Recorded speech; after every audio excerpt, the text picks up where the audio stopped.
ప్రపంచం మొత్తం గజగజ వణికే అమెరికా లాంటి పెద్ద దేశం కూడా ఇరాన్ వాడే చిన్న చిన్న చవకైన డ్రోన్ల ముందు ఎందుకు చేతులెత్తేస్తుందో ఎప్పుడైనా ఆలోచించారా? అసలు ఇజ్రాయెల్ వాడే అడ్వాన్స్డ్ ఐరన్ డోమ్ హమాస్ రాకెట్ల ముందు ఎందుకు తడబడుతుంది? ఒకప్పుడు ఎవరూ దాటలేరు అనుకున్న రష్యా డిఫెన్స్ సిస్టమ్ ఉక్రెయిన్ పంపే డ్రోన్లను ఎందుకు ఆపలేకపోతుంది? ఈ ప్రశ్నలే ఇప్పుడు ప్రపంచంలో ఉన్న డిఫెన్స్ ఎక్స్పర్ట్స్ అందరి మైండ్ను బ్లాక్ చేస్తున్నాయి. లక్షల కోట్లు ఖర్చు పెట్టి పాశ్చాత్య దేశాలు తయారు చేసిన అధునాతన ఆయుధాలు కూడా ఈ చిన్న చిన్న డ్రోన్ల ముందు ఎందుకు పనికి రాకుండా పోతున్నాయి? ఎర్ర సముద్రంలో హౌతీలు పంపే డ్రోన్లను ఆపడానికి అమెరికా లాంటి దేశం నానా తంటాలు పడుతోంది. కానీ ఇప్పుడు నేను చెప్పబోయే విషయం వింటే మాత్రం మీ మైండ్ బ్లాక్ అవ్వడం గ్యారంటీ. ప్రపంచ మిలిటరీ చరిత్రనే ఈ ఒక్క సంఘటన పూర్తిగా మార్చేసింది. అదేంటంటే కేవలం 72 గంటల వ్యవధిలో చైనా, టర్కీకి చెందిన 600కు పైగా అత్యంత ప్రమాదకరమైన డ్రోన్లు ఒకేసారి భారతదేశం గగనతలంలోకి చొరబడ్డాయి. ఎలాగైనా సరే భారతదేశం వాయురక్షణ వ్యవస్థను నాశనం చేయాలన్నదే శత్రువుల మాస్టర్ ప్లాన్. కానీ భారత్ ఒక అదృశ్య వలయాన్ని సృష్టించి వచ్చిన ప్రతి డ్రోన్ను గాలిలోనే తుత్తునీలు చేసింది. పాకిస్తాన్ వాళ్ళు మైక్రోస్కోప్లు పెట్టి వెతికిన వాళ్ళ డ్రోన్లు ఆనవాళ్లు కూడా దొరకలేదు. అసలు భారత్ దగ్గర ఏముంది? వాళ్ళ ప్లాన్ను ఫెయిల్ చేసిన ఆ రహస్య టెక్నాలజీ ఏంటి? ఈరోజు ఆ ఆపరేషన్ వెనుక ఉన్న అసలు కథను పూర్తిగా డీకోడ్ చేద్దాం. ఇంతకంటే ముందు మీరు మా ఛానల్ని సబ్స్క్రైబ్ చేసుకోకపోతే వెంటనే సబ్స్క్రైబ్ చేసుకొని కామెంట్ సెక్షన్లో జై హింద్ అని రాయండి. 2025 ఏప్రిల్ 22న జమ్మూ కాశ్మీర్లోని పహల్గాంలో పాకిస్తాన్ ఉగ్రవాదులు ఒక దారుణమైన దాడి చేశారు. ఈ దాడితో దేశం మొత్తం ఒక్కసారిగా భగ్గుమంది. అందరిలోనూ విపరీతమైన కోపం కట్టలు తెంచుకుంది. కానీ పాకిస్తాన్ ఒక విషయం పూర్తిగా మర్చిపోయింది. ఇది పాత భారత్ కాదు. బోర్డర్లో దాడులు జరిగితే వేరే దేశాల దగ్గరికి వెళ్లి ఏడ్చే రోజులు ఎప్పుడో పోయాయి. బాంబులు పేలితే సైలెంట్గా ఐక్యరాజ్య సమితిలో కంప్లైంట్ ఇచ్చే సిచ్యువేషన్ ఇప్పుడు లేదు. ఎవరైనా మన మీదకు వస్తే వాళ్ళ ఇంట్లోకి వెళ్లి కొట్టే ధైర్యం ఉన్న నాయకత్వం మనకు ఉంది.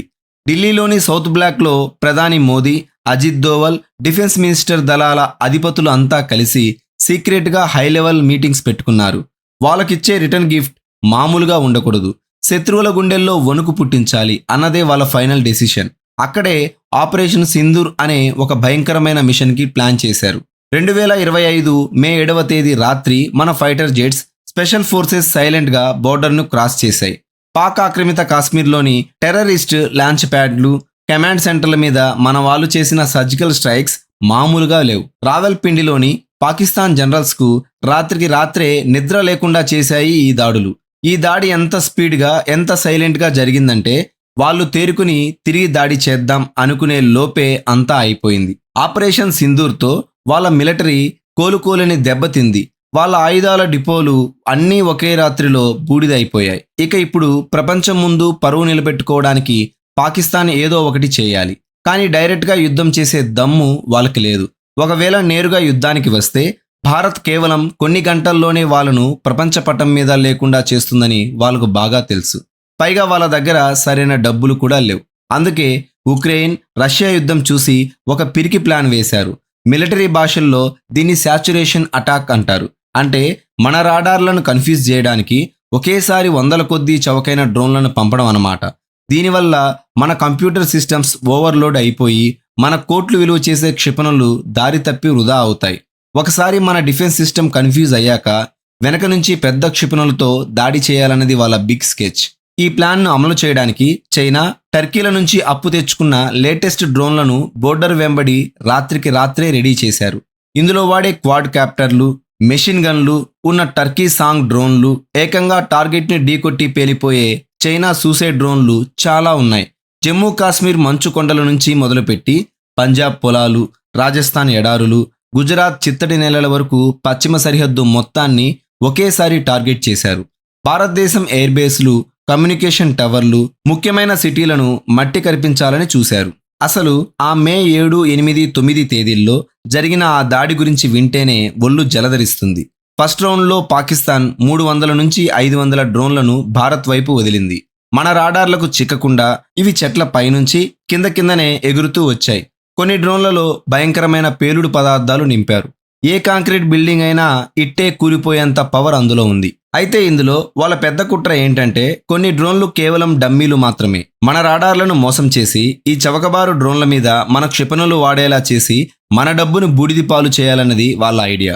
ఇన్ని వందల డ్రోన్లు ఒకేసారి వస్తే రాడార్ల స్క్రీన్ల మీద ఏదో పెద్ద తుఫాను వచ్చినట్లు కనిపిస్తుంది.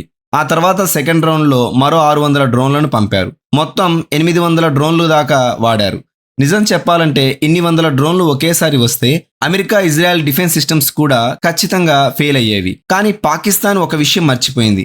వాళ్ళు ఢీకొట్టబోయేది ప్రపంచంలోనే అత్యంత పటిష్టమైన భారత్ వాయు రక్షణ వ్యవస్థను. ఆ డ్రోన్లు బోర్డర్ దగ్గరకు రాగానే IACCS సిస్టమ్ ఫుల్ అలర్ట్ అయింది. దేశంలో ఉన్న రాడార్లు, సెన్సార్లు, శాటిలైట్లు అన్నింటినీ ఒకే నెట్వర్క్కి ఇది ఆటోమేటిక్గా కనెక్ట్ చేస్తుంది. అయితే ఇక్కడ అసలైన గేమ్ చేంజర్ ఎవరంటే మన సొంతంగా తయారు చేసుకున్న latest command and control system. వందలాది డ్రోన్లు రకరకాల స్పీడ్లో రకరకాల దిశల నుంచి వస్తున్నప్పుడు ఏది అసలైన ముప్పు, ఏది డమ్మీ అని మనుషులు కనిపెట్టడం అసాధ్యం. ఏ డ్రోన్ను దేనితో కొట్టాలి అని డిసైడ్ చేయడానికి టైం ఉండదు. అక్కడే ఆకాశ్ తీర్ సిస్టంలో ఉన్న ఆర్టిఫిషియల్ ఇంటెలిజెన్స్ అసలు మ్యాజిక్ చేసింది. కనురెప్ప వేసే లోపు ఈ AI సిస్టమ్ ఏది రియల్, ఏది ఫేక్ అనేది మైక్రో సెకండ్లలో తేల్చేసింది. ముప్పును పసిగట్టగానే అత్యంత దగ్గరగా ఉన్న తక్కువ ఖర్చుతో కూడిన ఆయుధాన్ని వాడమని ఆటోమేటిక్గా కమాండ్ ఇచ్చేసింది. డ్రోన్లు భూభాగంలోకి రాగానే భారత్ వెంటనే తొందరపడి క్షిపణులను ఫైర్ చేయలేదు. ఫస్ట్ మన ఎలక్ట్రానిక్ వార్ఫేర్ సిస్టమ్స్ రంగంలోకి దిగాయి. మిలిటరీ దీన్నే సాఫ్ట్ కిల్ అంటారు. మన దగ్గర ఉన్న పవర్ఫుల్ జామర్లు ఆ డ్రోన్ల సిగ్నల్స్ను, GPSను గాల్లోనే హ్యాక్ చేసేసాయి. అంటే డ్రోన్ ఒకచోట ఉంటే దానికి వేరే ప్లేస్లో ఉన్నట్టు తప్పుడు సిగ్నల్స్ పంపాయి. దీంతో విధ్వంసం సృష్టిద్దామని వచ్చిన డ్రోన్లు గాలిలోనే కళ్ళు కనపడకుండా దారి తప్పిపోయాయి. పాకిస్తాన్ కంట్రోల్ రూమ్తో వాటి కనెక్షన్ కట్ అయిపోయింది. చాలా డ్రోన్లు ఒక్క బుల్లెట్ కూడా వాడకుండానే కుప్పకూలిపోయాయి. కొన్ని ఒకదానికోటి గుద్దుకొని పేలిపోయాయి. మన క్షిపణులు వాడకుండా కేవలం రేడియో తరంగాలతో శత్రువుల సగానికి పైగా డ్రోన్లను నాశనం చేయడం భారత్కు దక్కిన అతిపెద్ద విజయం.